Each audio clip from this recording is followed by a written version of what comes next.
Well, good morning, everyone. It's lovely to see you.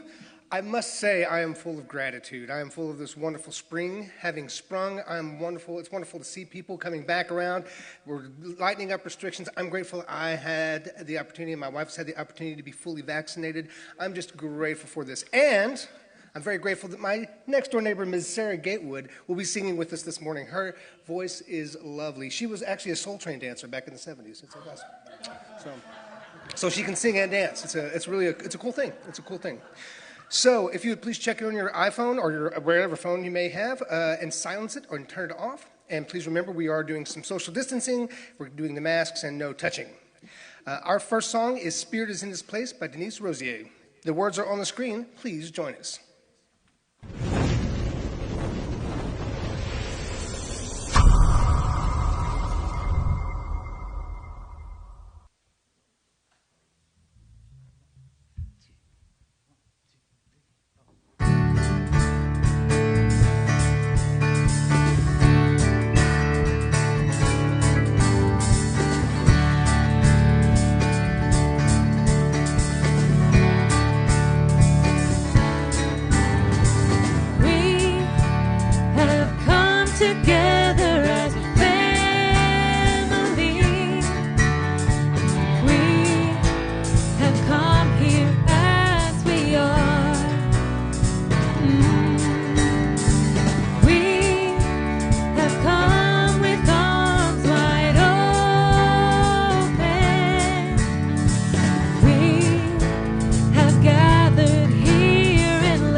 Thank you, Sarah. All right. If you would please join us in our mission statement. No, our statement of faith. That's it, our statement of faith.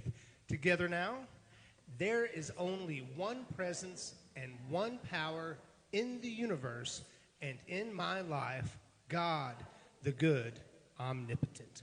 Our second song is More Than You Know by Claudia Carawan.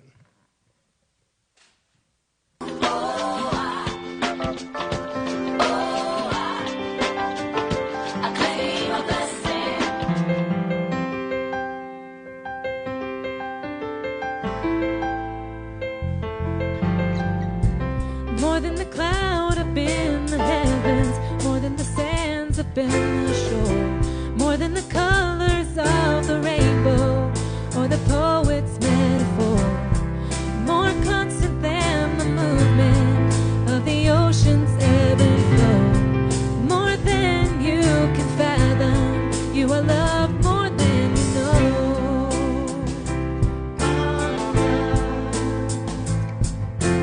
You are loved more than the heat of summer or the power of the sun, more than the mystery of the full moon when the day is finally done, more than the countless icy crystals in the winter's falling snow. Beyond your comprehension, you are loved more than you know. More than my words can show. You are loved more than you know.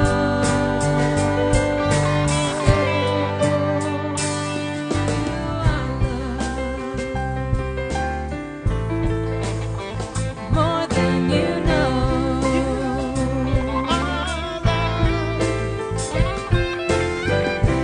More than the wisdom of the ages, more than that you can understand, more than the power of music to inspire the heart of man, more than the seconds in a lifetime, more frequency than radio. Beyond your comprehension, you are loved more than you know. More than my words can show. You are loved more than you know.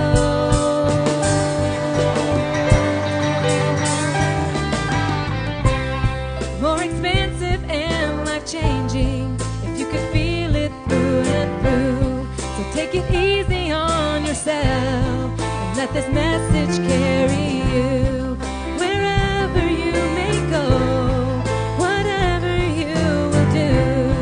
This love has got your back.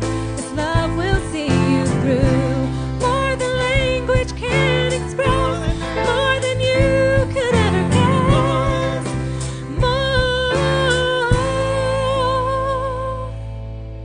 You are loved more than you know.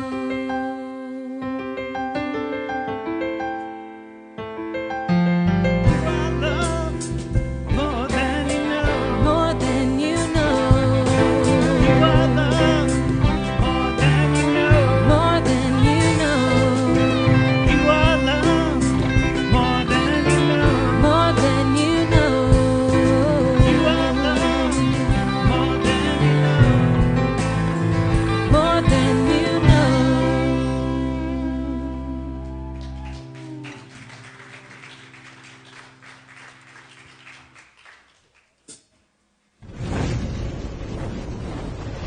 Good morning.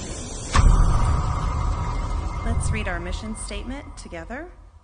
Our mission is to encourage and inspire spiritual and personal growth by empowering each other to be authentically all that we came here to be.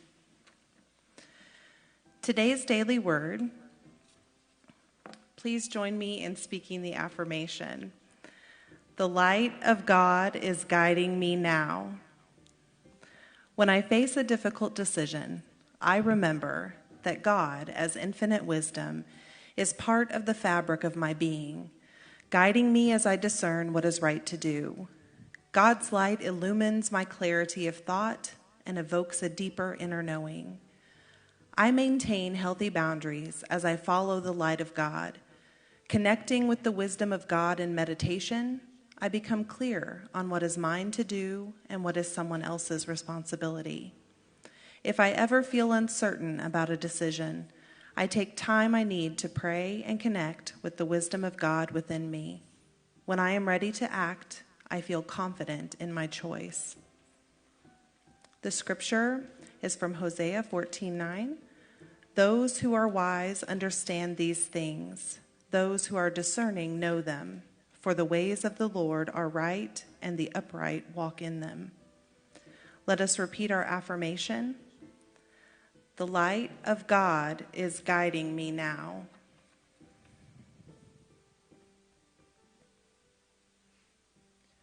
Remember that there are multiple ways for you to add a prayer to our prayer list. There is a prayer box in the foyer. You can send those through email.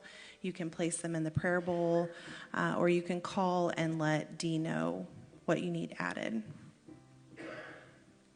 During our prayer and meditation, let us keep the following people in our prayer consciousness: Jackson, Mary Lou, Cindy and Ann, Nancy and Kat, John, Riley, Paul, Miranda, Zena, Tim, Lee, Jim, and Clyde Foreman and his family in the transition of their mother.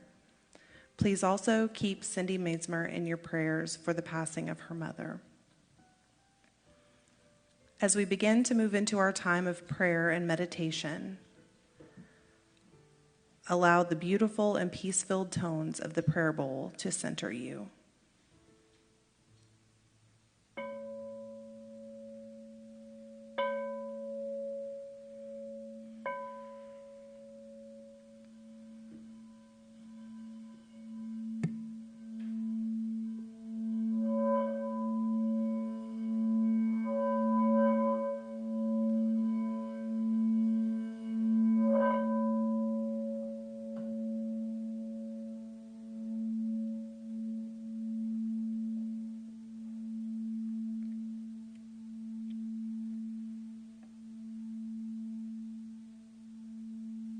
Hearing the sounds from the prayer bowl and feeling the vibrations, we start to relax our bodies and concentrate on the one power and one presence, God, the good. Begin at the crown of your head, consciously giving your attention to your forehead, ears, lips, down your neck, your shoulders. Roll them if they feel tight. Down your upper arms, elbows, wrists, and fingers. Return to your chest. Take a deep breath and exhale. Relax your abdomen, your hips, thighs, knees, calves, ankles, and your toes. As we enter into the sacred space within, we surrender to the Christ presence. Your mind drifts. Begin to focus on your breath, the breath of God.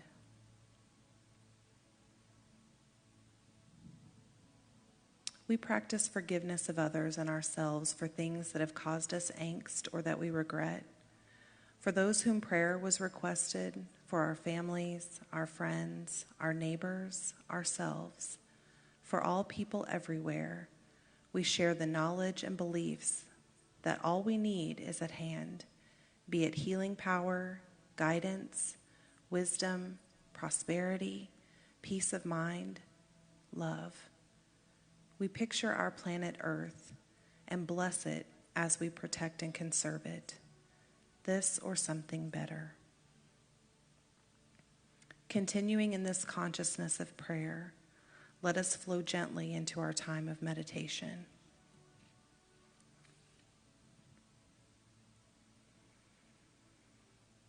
As you breathe easily and gently, you feel safe and relaxed. Imagine you are standing in a field of beautiful, lush green grass. As the sun rises, you notice a small house that you've built by hand in the middle of this lovely space. This house represents you and all the work that you have put into yourself, and the grass represents the world outside of you. You decide that it would be good to plant some trees and shrubs so that these plants will aid in protecting you from harm, and they will also benefit the world. For example, a planted raspberry bush is very spiky and dense, yet it gives a bounty of fruits to enjoy and be nourished by. If you plant many in a row, they will protect you as well as a tall electric fence could. But this plant also gives. It serves more than one purpose. Next, you plant some tall trees. They will protect you from harsh winds if placed in a way that is good through all the seasons. Tall trees also will supply oxygen you need. Therefore, they are giving while also protecting. These trees will also serve many purposes here. You look at these beautiful life forces that you are planting on your land and notice they need a water source. You find the lowest lying area and begin digging down and around to make the shape of a small pond. As you step back from the circle of dirt you've created, you know that only a few heavy rains will be needed to pour down, and it will begin to fill and turn into a natural source of water. This pond will also serve many purposes. It will provide you and the wildlife with water, but it will also give you somewhere safe and secure to meditate and reflect on the good things in your life, as well as the good things that you are able to do for others. Closer to your house, you see that you need some vegetables and fruits to create a garden that is easy for you to access and water when necessary. You plant all of the fruits you like and many kinds of vegetables, and your garden flourishes and provides. All this garden needs from you is to be tended to. Occasionally, you see a plant that needs care or decide another is no longer serving you. As time goes, you learn how to strengthen and nourish the plants that are necessary to sustain you. You also know that new plants will need extra time and attention to get established. You look around your plot of land and you are proud. Not only do all of these plants protect you and your home, but they give to you and the community around them. So is the work we must do on the garden within.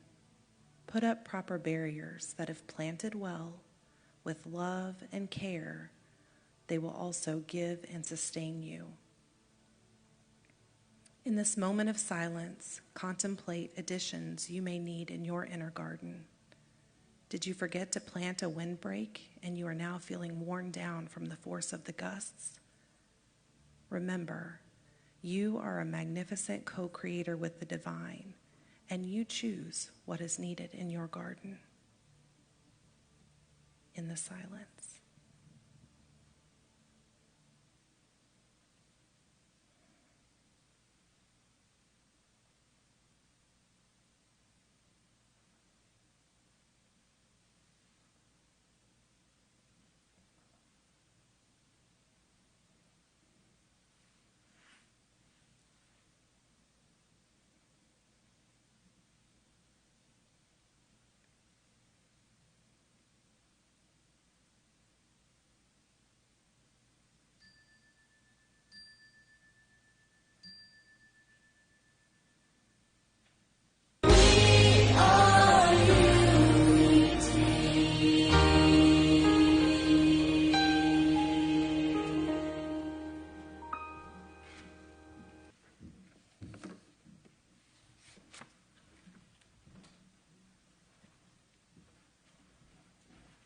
Our first special song will be Here I Stand by Karen Drucker and Sloan Wainwright by Ms. Sarah Gatewood.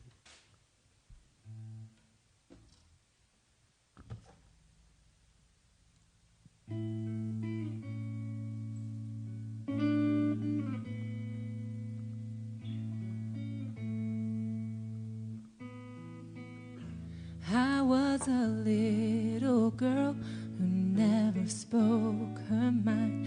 I wouldn't rock the boat, I couldn't cross the line. But every step that I've taken, every pain, every tear, has led me to be the woman that's standing right here.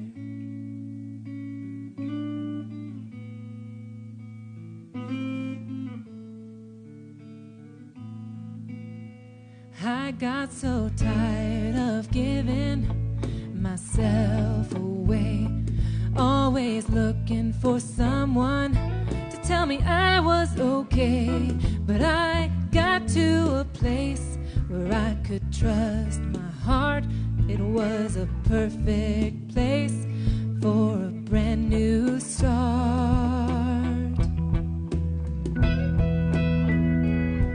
And here I stand in my power. Here I stand in my power. Here I stand in my power. Here I stand. Here I stand. And here I stand in my power. Here I stand in my power. Here I stand in my power. Here I stand. Here I stand. I am a warrior. I am invincible. I am strong as steel. I am capable. And I am soft as a feather, light and free.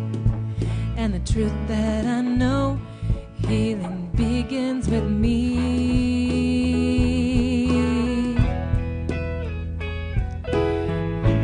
I stand in my power. Here I stand in my power. Here I stand in my power. Here I stand. Here I stand. Here I stand. Here I stand. Here I stand. And with all I've been through, there ain't nothing I can do. Here I stand.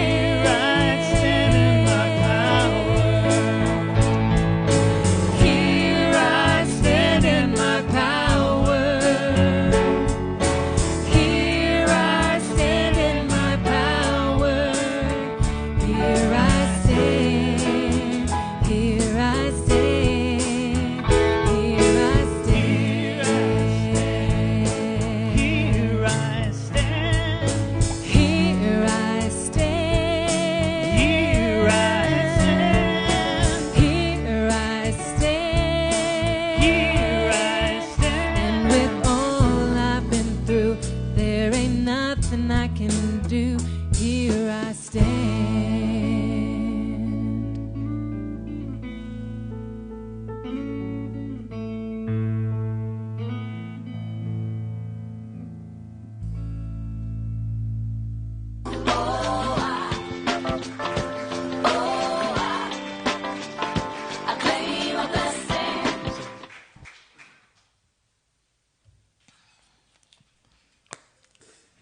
Thank you.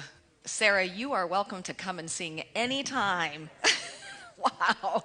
And thank you to our band as always, because yeah, they make it for us, don't they? Yay. Well, I feel kind of like we've already had this great sermon this morning. You know, Mitch gets up and he shares his joy. I mean, I could feel the joy that he was feeling.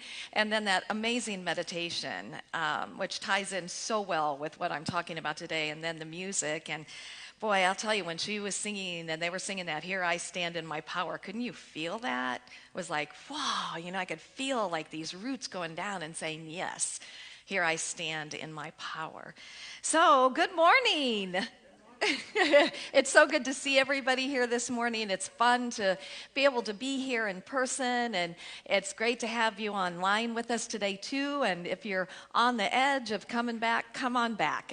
We are still following our guidelines with our masks and our social distancing, but we've got more space, and it's just great to be here in person and get to see each other, isn't it? That we may see each other only from here up, but it's really great to have this in person.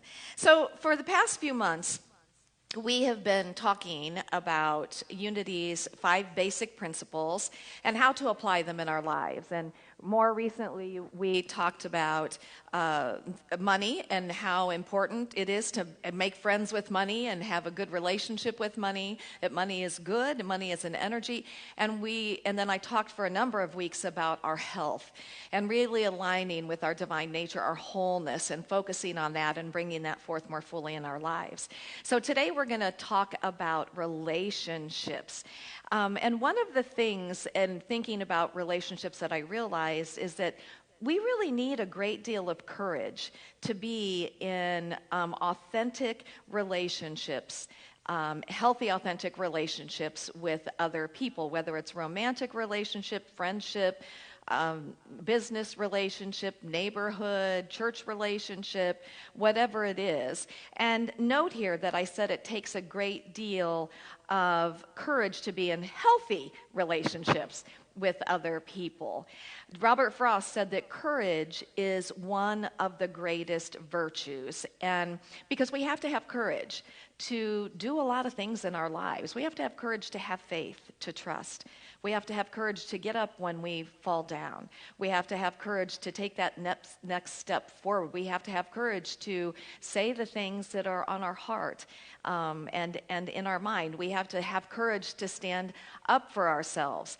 And it takes courage to really live deeply and to love deeply and to live our most authentic life. Have you found that it takes some courage to live authentically?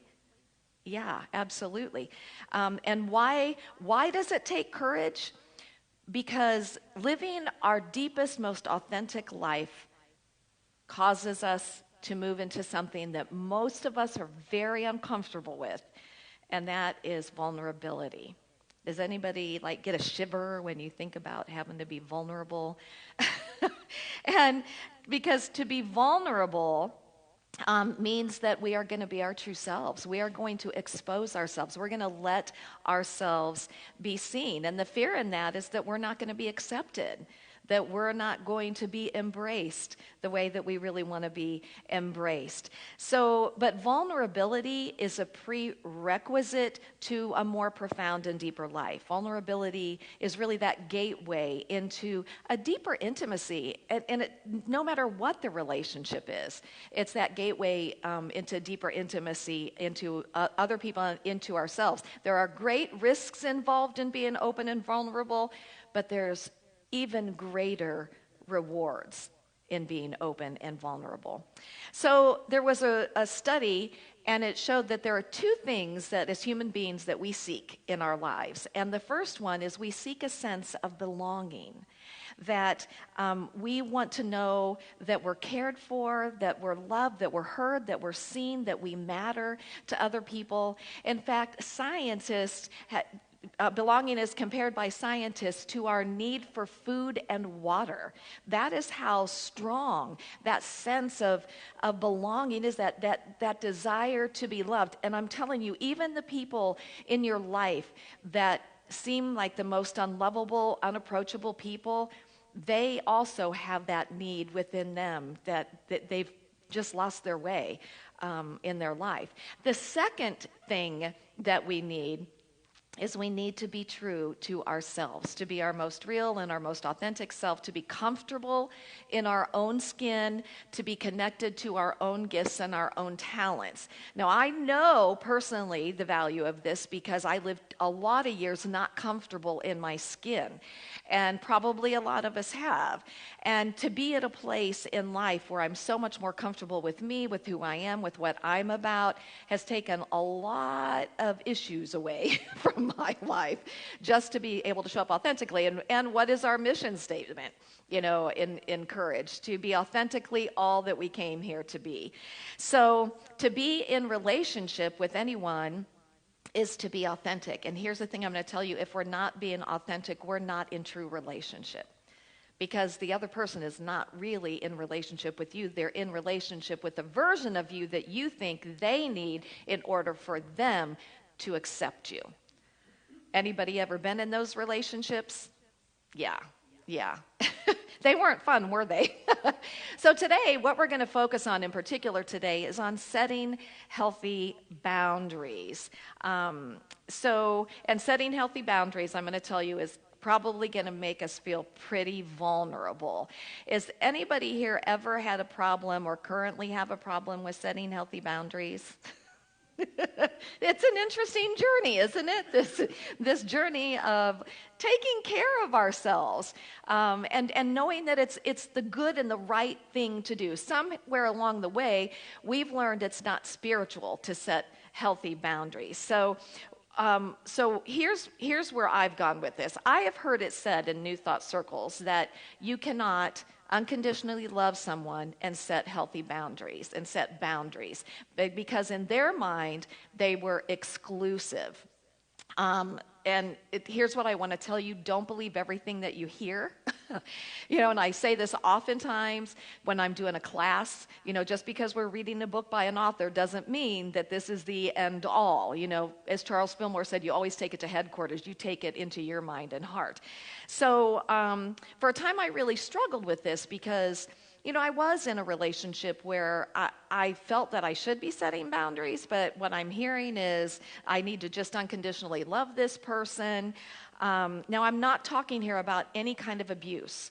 Abuse is an immediate set the boundaries and get yourself out of that situation. But what about these kinds of things? What about people who just invade your personal space, or someone who asks to borrow money regularly without paying it back, or someone that you no longer desire to have in your life but who constantly tries to get back into your life, or someone who monopolizes your time, or someone who tells jokes about topics that are very uncomfortable to you, or someone who won't take no for an answer. We probably all have people in our lives that do some of that stuff. In Unity, we do focus on love. Absolutely, we focus on love and how important it is to love as best as we can unconditionally. So let's talk about that for a moment, and I want to share with you the clarity that I have. Loving unconditionally does not mean that we allow any behavior in our personal space. We don't love bad behavior. I'm sorry, I cannot love the bad behavior. But in our humanness, it's, we think of love from that human perspective, and so in our humanness, it's hard for us to think of loving somebody that is showing up with this not great behavior. So clarity for me: when we talk about loving unconditionally, we are talking about setting those healthy boundaries and then ultimately finding our way to do just exactly as our great teacher taught us, to bless them and to pray for them and to do our best to see them from that higher perspective. But the point is, my friends, is it's important for us to set those healthy boundaries for our own well-being. It's the most loving thing that we can do for ourselves, and ultimately it's the most loving thing that we can do for another person. Now, in Charles Fillmore's definition of love, he says that we work to see only the good until the good appears uppermost in itself. So here's the thing: he's not telling us to bury our head in the sand and pretend that negative behavior doesn't exist. But what he's saying is that once again that we've set those healthy boundaries, that our job then in our prayer time, or our job when they just come into our consciousness, is to stop and to remember who they are. We've been talking a lot about divine identity in our prayer class on Wednesday nights, and the divine identity of that person, which is beyond the facade that they are presenting to us when they are acting out in a way that is not appropriate in our personal experience. But here's the thing, is that when we take that time to remember who they are and to focus on that, being solid with our boundary, being solid with our boundary, being solid with our boundary, the opportunity that exists there is that by us seeing that in them, that it could give rise to that resonating in them to where they have the opportunity to see it. I oftentimes think about when we're only willing to see the negative in a person, we're not shining any light. We're only sharing darkness. But when we ourselves can shine that light and remember who they are when they aren't remembering who they are, it does create that opening that they will remember who they are and that they will ultimately rise up to that. But you know what? Ultimately, that's none of our business, is it? We can't control what somebody else does. I mean, insofar as if they open up to that reality or not. Ours is to do the spiritual work that we do. Never in any of the Fillmore's work, never in any Unity publication, never in the teachings of Jesus did I ever come close to hearing them say, you should let people walk all over you. Ever. In fact, and as I'll share here in a moment, you're going to see that Jesus taught us very differently. But they did always move us to seeing people from a higher perspective. So what is a boundary? Len Sperry says that it's a line that marks the limits of an area, a dividing line, something that indicates bounds or limits, or norms, rules, or codes that characterize an individual's personal space or environment and for their sense of security and safety. Healthy boundaries provide a nurturing and safe physical, emotional, sexual, and spiritual environment for individuals. So let's talk for a minute about our great master teacher and how he showed us that he set healthy boundaries. So he went, with the money changers in the table. He set a healthy boundary there and said, no, this is not going to happen in this temple. He took time away, often from the multitude. He went into the wilderness for 40 days. He said to people, heal yourself. It wasn't a matter of, hey, count on me to heal you. He was constantly trying to get them to see that in themselves and saying, it's up to you to let that rise up within you. When they told him that Lazarus was dead, he didn't drop everything and go. There were times that he didn't engage in arguments. He supported Mary in sitting and listening rather than running around like Martha was doing. And when a man asked him if he could come with him, Jesus said no. He met his personal needs. He ate healthy, he rested, he took naps, he did a lot of walking, he took that time apart. And he said no to inappropriate behavior when he said, let ye who is without sin be the first to cast the stone. In Luke 23:89 with Herod, Herod was greatly displeased because for a long time he'd been wanting to see him, and from what he'd heard about him, he hoped to see him perform some kind of a great act. But Jesus said no, he wasn't going to do that. In another time in Luke, there were crowds of people that came to be healed of their sicknesses, and Jesus often at that time withdrew so that he needed that boundary with himself so that he could, get his reservoirs increased. In Matthew, and I thought this was interesting because how many of us have maybe some boundaries we could set with family? That's always one of the most interesting ones, isn't it? Family members. But in Matthew, when his mom and his brothers were outside and someone told him, your mothers and your brothers are waiting outside to talk to you. And he said, who is my mother and who are my brothers? And he pointed to the disciples and said, here are my mother and brothers. And in other words, it's like, for me, as I was reading that in connection to boundaries, that sometimes we have to set those hard boundaries with family members in order for us to keep our sanity, in order for us to keep our center. And I want to tell you, it's okay. It's okay to do that. And in Luke, when they were all in the synagogue and they were trying to drive Jesus out of town, they were going to have him they were going to push him off the edge of the cliff, and he just walked right through the crowd and went on his way. It was like, oh, no, you aren't. I am setting my boundary and I'm going on my way. So we see that the master teacher, he really modeled great, healthy boundaries. And look at the work that he did by having those great, healthy boundaries. So I think one person who really talks in such a wonderful way about vulnerability and boundaries is Brené Brown. Brené has written the books Gifts of Imperfection, Rising Strong, Daring Greatly. I think there's another one. And she says, daring to set boundaries is about having the courage to love ourselves even when we risk disappointing others. That's a big one, isn't it? It's loving ourselves enough to know And here's the thing, my friends, is most of the time when we set a boundary, we're probably going to disappoint someone else, or we're probably going to upset someone else. And she makes this boundary thing so clear. A boundary is a clear understanding of what's okay for you and what's not okay for you. You get to choose. According to your values, according to what is important in your life, you get to choose what you will allow into your personal space, what you will allow into your life. Now, she was sharing that, Brene is a researcher, and she was sharing that she had this pile of like thousands of papers of research on compassionate people. And she said, she wanted to figure out what is one thing that all compassionate people have in common. And what she found is that the one thing that they all had in common was they all set healthy boundaries. Isn't that interesting? The most compassionate people set healthy boundaries. And what I would say is that if you're on the other side of it and you're the one that is being told that these are the boundaries, you may think that person isn't being very compassionate.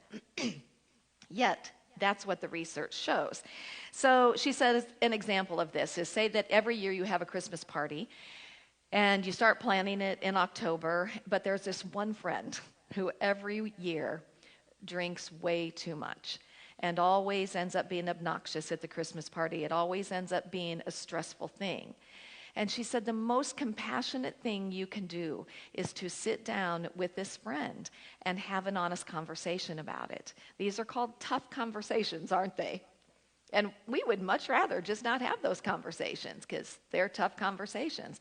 But she said, you could sit down and you could just say to this person, I really want you to be at this Christmas party, but what I've noticed in the past is this. So if you want to be at the Christmas party this year, then I need you to drink less. And she said that is the compassionate and the boundaried thing to do, is to have that conversation. And here's the thing about it, you will much more likely have compassion for this person if you're not having to deal with them being out of control at the Christmas party, yes? Absolutely. She said boundaries is integrity and loving conversations. Boundaries is a foundation of love and respect. And it's this thought in my mind that I care about you and respect you enough to have this tough conversation. And when you come from that perspective, like when I read that, I was like, oh yeah, that feels good. I love and respect you enough to have this tough conversation. And the thing is that we don't have to be mean in creating boundaries.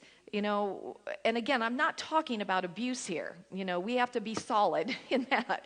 We can be loving and kind in setting boundaries unless the person keeps pushing those boundaries, and we're going to have to get a little bit tougher. So here are some signs that we may lack boundaries. See if any of these resonate with you. You fail to speak up when mistreated. You give away too much of your time. You agree when you actually feel like disagreeing. You feel guilty for dedicating time to yourself. You feel taken for granted by others. You have toxic relationships. You have chronic fear about what other people think of you. You overshare details of your life with others. You constantly feel like the victim, and you attract people who try to control or dominate you. Now, I'm going to tell you, when I read this list, I'm like, check, check, check, check, check, check, check, old Sue. I mean, wow. I read this list and I'm like, that was so me when I just didn't have a sense of my authentic self, a sense of knowing who I am and what I'm about and loving myself. And it was really through this journey and this journey in Unity that I've come to this place after years of working on this, to be able to look at this and go, the majority of those things don't resonate with me at all anymore. And I'm so grateful. Now, there are still some that have a little bit of a ding for me, but I think it's important to look at this and to be very honest with ourselves when it comes to this. Because what I can tell you, and I know that if you're experiencing any of these, it doesn't feel good, does it?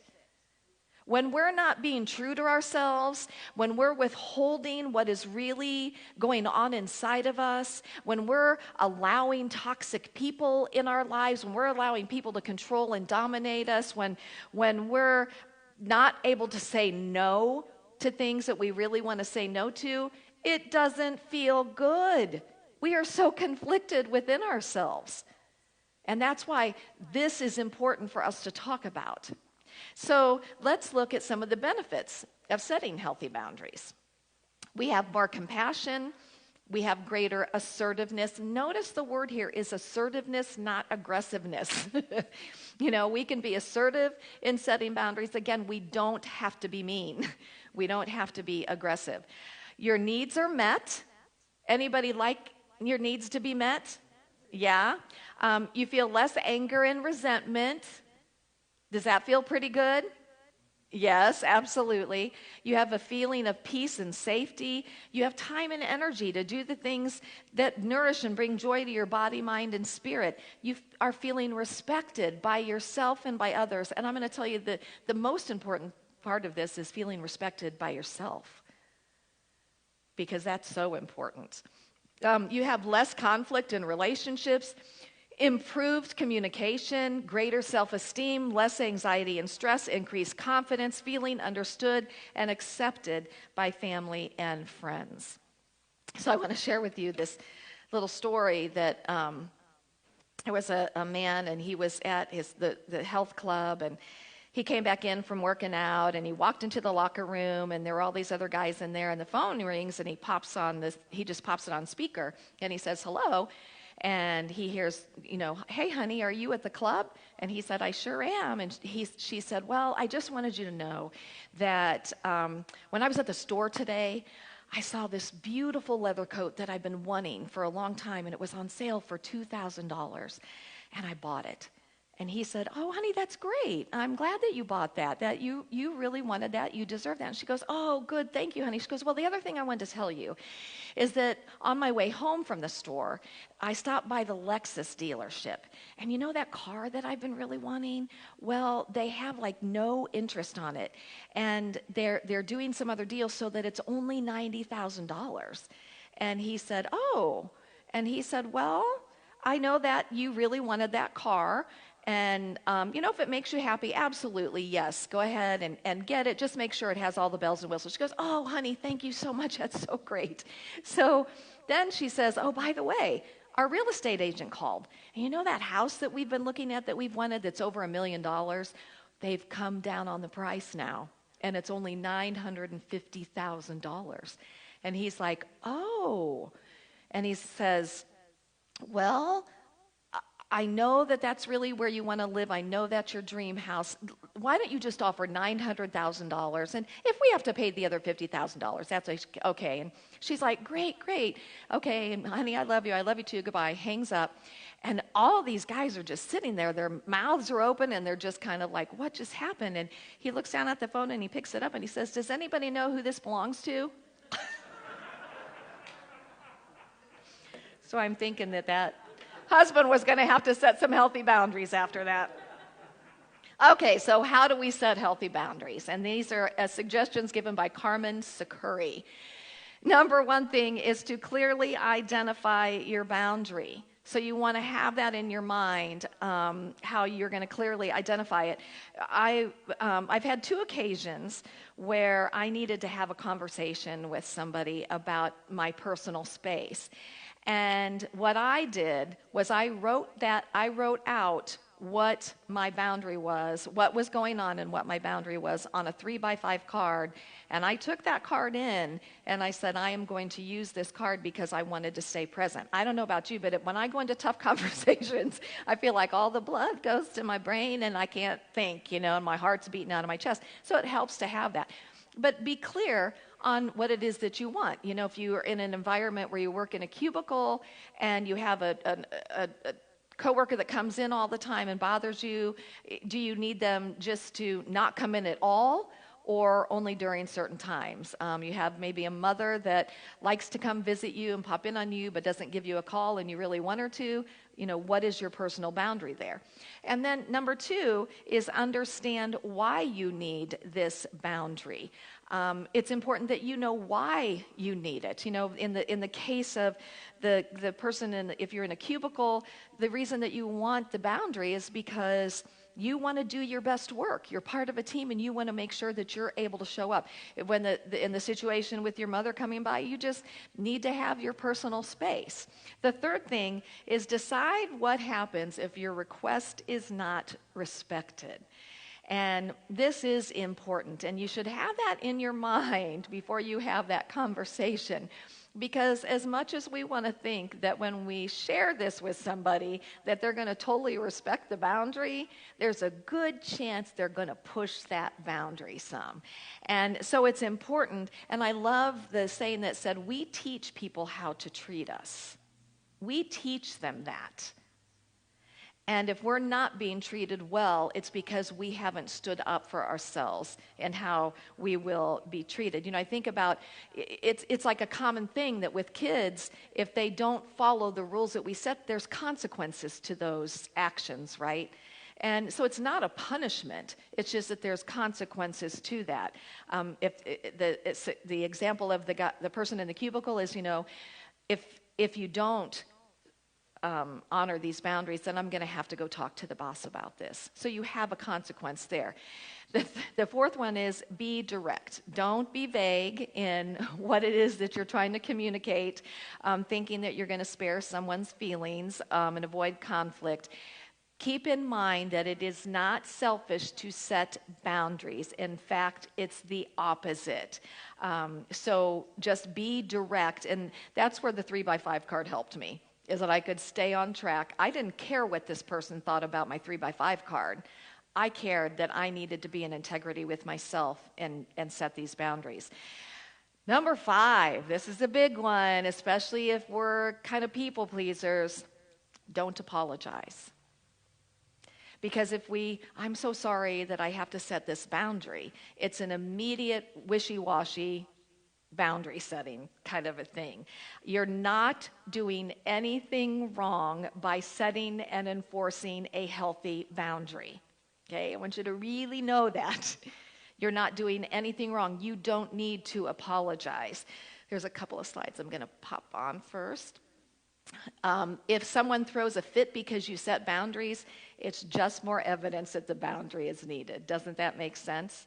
And then do not justify, apologize for, or rationalize the healthy boundary that you are setting. Do not argue. Just set the boundary calmly, firmly, and respectfully. And, when I think about the conversations that maybe someone has had with me or I've seen other people have, I'm always so in awe of people who can stay in that calm space and just continue to stay in that calm space and say, this is what I need. This is what I am saying right now. I think it's amazing. Okay, number 6, begin with tighter boundaries, and this is it's easier to let up on the boundaries rather than to make them tighter later. So if you need to say initially, I need you not to come into my space anymore, then you can later say, well, you can come in every so often. And then number 7 is address violations early. When somebody is pushing your boundary, it's important to say, you're pushing my boundary right now. Again, we don't have to be mean about this. We don't have to yell and scream at people. We just say firmly, you are pushing my boundary right now. This is not okay with me, and I need you to stop doing whatever it is that you're doing. And then the last one is trust your gut. Know that what it is that you're feeling, it's there for a reason, my friends. We were not created just to have people come into our space and just suck our energy, just take things from us, just constantly, think that they control us or manipulate us. That is not a happy life, is it? A happy life is when we're in our joy and we're lovingly communicating with people. And I'm not saying there are going to be times that you may need to get stronger in setting a boundary. And in that case, here's what I would suggest. Get somebody to be there with you. Get some support. If you need, this person is really not honoring what you're asking, bring somebody with you to help you stay strong in that moment. But the main thing is set the boundaries. So in closing, setting healthy boundaries, it's a compassionate act of kindness for yourself. It's a compassionate act of kindness for the other person. It makes you a better person because then you're not in all those places where you're feeling conflicted within yourself. And we are better equipped to handle life from a centered place when we are setting those boundaries. Doreen Virtue said that boundaries are a part of self-care. They are healthy, normal, and necessary. And Taylor said, love yourself enough to set boundaries. Your time and energy are precious. You get to choose how to use it. You teach people how to treat you by deciding what you will and won't accept. And this last one is an affirmation, if you would like to say it with me, so that we can really center ourselves, remembering that we have incredible power within us. Let's say, can you see that? Okay, together. I allow myself to set healthy boundaries, to say no to what does not align with my values, to say yes to what does. Boundaries assist me to stay healthy, honest, and living a life that is true to me. So go set some boundaries if that's what you need to do. Know that it is not just perfectly fine that you do, but it is absolutely necessary to the greater well-being of your life and of the lives around you. And I say to you, namaste. Namaste.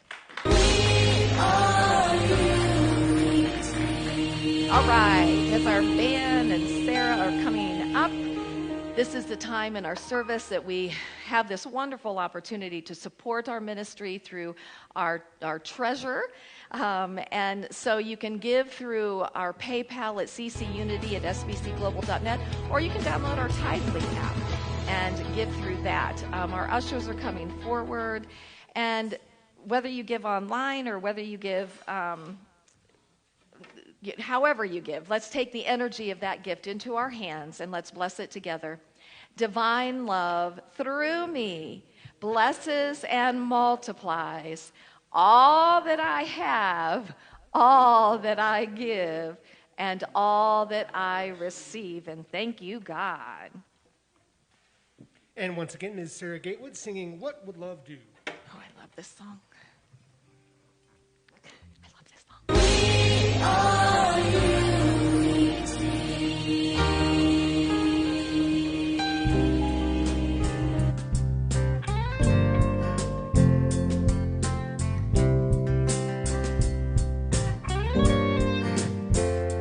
Whenever I have hurt in my heart, I ask, what would love do? Whenever I don't know where to turn, I ask, what would love do? Whenever I don't know what to say, I ask, what would love do? What would love do?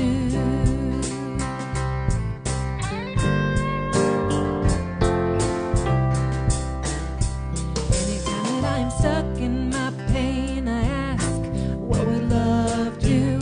Anytime that I feel ashamed, I ask, what would love do?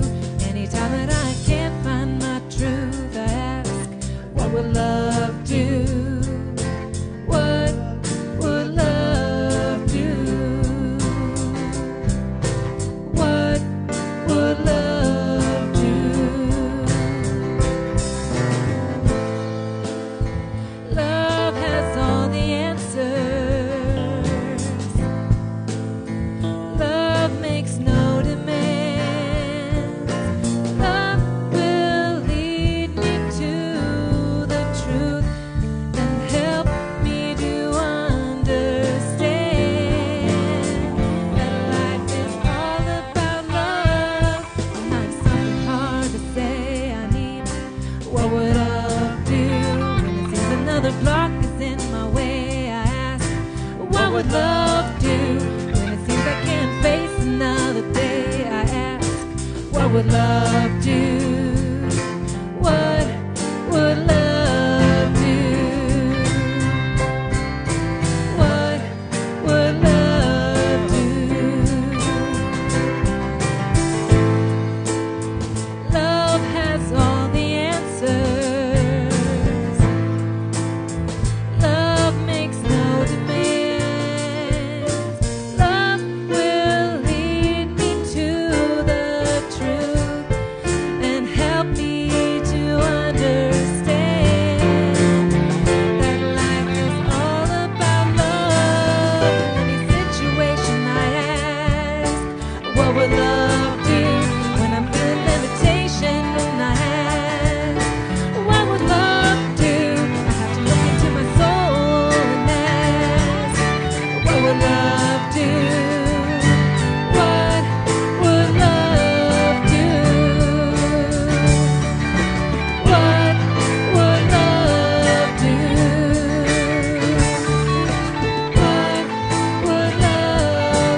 Thank you, Sarah. That was wonderful.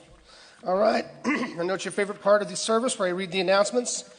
Certainly my favorite part because you all get to look at me and feed my ego. I have no boundaries. The New Thought World Religion class on Facebook is live at 9:15 on Sunday mornings, May 9th. It will be live. We will be having some fun and games. We'll be playing cornhole and karaoke for you and anyone you want to bring. That will be Saturday, June 5th, 3 p.m. to 8 p.m. 2 people per team. The entry fee is $20 per team. That's $10 per person. So I can do the math. See Lisa to register your team. Food and drink and fun will be had. There is an alert. We will be having a yard sale on Friday, June 11th and Saturday, June 12th. The pod will be delivered on May 10th. Only nicer clothes, no t-shirts from events, no stains, no holes unless that's part of the design.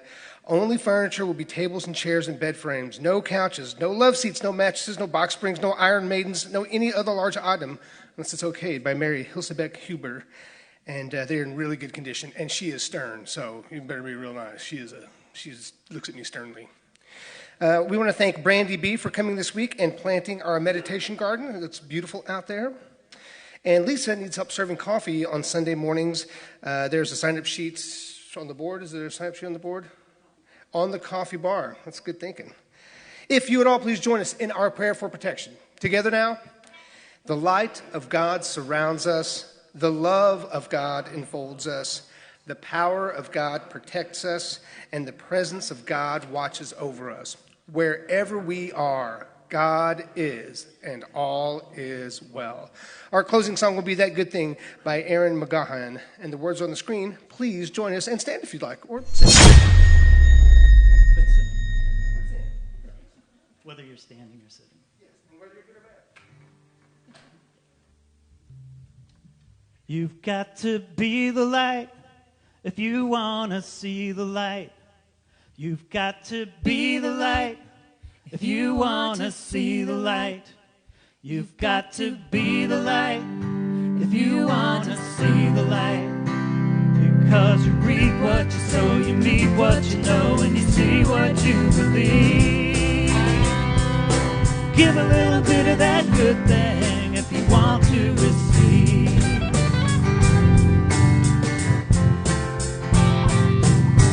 You've got to be the love if you want to see the love. You've got to be the love if you want to see the love. Because you reap what you sow, you meet what you know, and you see what you believe. Give a little bit of that good thing if you want to receive. Give a little bit of that good thing if you want to receive. Don't tell me that your life is a desert. Somebody gonna quench that thirst. You can dance, you can pray for the water, but you better get your head straight first. You've got to be the light if you want to see the light. You've got to be the light if you want to see the light. Because you reap what you sow, you meet what you know, and you see what you believe. Give a little bit of that good thing if you want to receive. Give a little bit of that good thing if you want to receive.